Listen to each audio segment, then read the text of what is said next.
super cool rack piece on the bench today. This is the Dunlop Crybaby rack wire, and you've probably seen these in some high-end pro touring rigs for a couple of reasons. One, it keeps the physical wire unit off the floor and in a rack, and it lets you use not one, but up to 4 external controllers. Dunlop do sell a dedicated controller for this. As you can see on here, it has a couple of LEDs. So you put a battery in there, a TRS or a stereo cable goes to the back of the unit. And if you're Kirk Hammett or Slash or somebody playing on a massive stage and you want to have 4 different places that you can play your wah-soaked guitar solos, this is absolutely the perfect way to do that. There is a range selector and a volume control on the front panel. Furthermore, and I think the coolest feature of this, so there's a switchable 5-band EQ on there that I think can give you up to 18 dB of cut or boost per band. So if you're going to use a wah as a very subtle filter, or for those Michael Schenker-inspired cocked wah filters,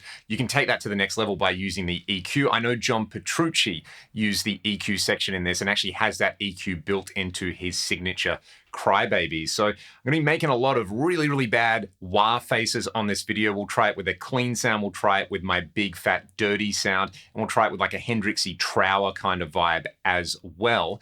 I love wah so much. It's one of the ultimate cheat codes on the guitar. If you have wah, distortion, and delay, you have everything you need to play lead guitar. I do need to give my buddy Jason a big shout out for letting me borrow not only this unit, but a whole bunch of other awesome rack units that I've been featuring on the channel. Let's go.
It's a crybaby. Of course, it sounds fantastic. I really appreciate the range selector on there. And I think the addition of the EQ is awesome. It really lets you customize your wah tones on there. I think the first two positions on the range selector would be my go-to. And then those Petrucci style settings where you take out a lot of low end and enhance the mids on there work really, really well. I can see why they are the defaults on his signature wah pedal. Also, the fact that you could have this in a dedicated rack if you were touring and having the foot controllers out on the stage.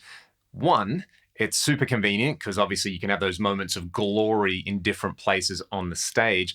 Two, if the controller goes down, you're not having to replace the entire circuitry inside. You know, you could use any expression pedal to do this. And three, I've noticed that it is a lot less noisy. My favorite wah when I was using an all analog rig was the Buddha Boudoir, and I pulled that out recently thinking I was going to do a video on it, and it's just incredibly noisy and quite annoying. I'm so used to the excellent sounding fractal wah block in there where you don't get any of the associated electronic noise. This is a lot closer to that, and again, I can see why so many pros who are renowned for their use of wah end up going with the Rack Crybaby. It's the perfect solution in that case.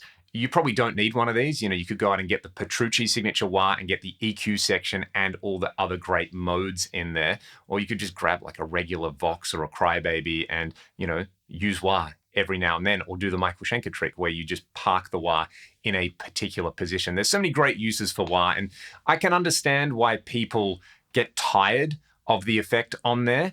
But as somebody who loves playing guitar solos and who uses wah as an expressive effect, in particular live, you know, I kind of half jokingly say it's a cheat code, but it does make playing lead guitar a whole lot easier for me live. And it's one of those things where if you get it dialed into your playing expression and articulation, it can really help certain notes pop in solos. You know, you don't just have to sort of rhythmically use it on there as a classic wah-wah effect. You can use it as this like lead guitar enhancer, hopefully as I showcase on there. So a big shout out to Jace for letting me borrow this. I kind of want to grab one of these now. I mean, it would be totally impractical to use live. I'm still going to keep using the fractal wah block live because, you know, I just need to stand in one place on stage when I'm using my wah pedal. But having it in the rack here would be super cool. And I just love the tone. I love having a physical wah on here. I'd love to hear your thoughts in the comment section below. And if you like what I'm doing here on the channel, various ways to support me in the video description. See you on the next one.